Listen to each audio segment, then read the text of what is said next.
একবার গৌতম বুদ্ধকে এক ব্যক্তি জিজ্ঞেস করলেন যে আমার মূল্য কি। এর উত্তরে গৌতম বুদ্ধ তাকে একটা চমকদার পাথর দিয়ে বললেন, বাজারে গিয়ে এর দাম জেনে এসো, কিন্তু কাউকে বিক্রি করবে না।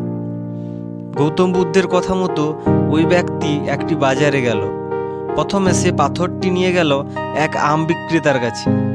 ওই ব্যক্তি পাথরটি আম বিক্রেতাকে দেখিয়ে বলল, এর জন্য আপনি কত দাম দেবেন?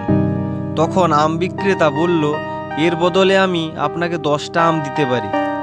এবার ওই ব্যক্তি এক আলু বিক্রেতার কাছে গেল এবং একই কথা জিজ্ঞেস করল। আলু বিক্রেতা বলল, এর বদলে আমি আপনাকে 1 বস্তা আলু দিতে পারি। এরপর ওই ব্যক্তি কাছেই একটা সোনার দোকানে গেল। সোনার দোকানি পাথরটি ভালো করে দেখে বলল, এর বদলে আমি আপনাকে 10 লাখ টাকা দিতে পারি। এই শুনে ওই ব্যক্তি দোকান থেকে চলেই আসছিল।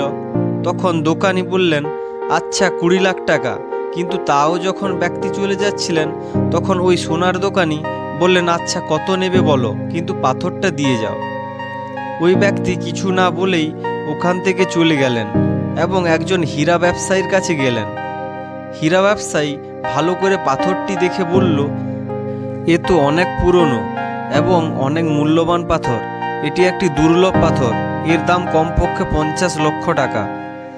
এবার ওই ব্যক্তি গৌতম বুদ্ধের কাছে ফিরে এলেন এবং সমস্ত কথা খুলে বললেন। এবার গৌতম বুদ্ধ বললেন, তুমিও ওই পাথরের মতো, অর্থাৎ তোমার মূল্য ওই পাথরের ন্যায় বিভিন্ন ব্যক্তির কাছে বিভিন্ন। তবে এর উপর নির্ভর করছে যে তুমি কার কাছ থেকে তোমার মূল্য যাচাই করছো।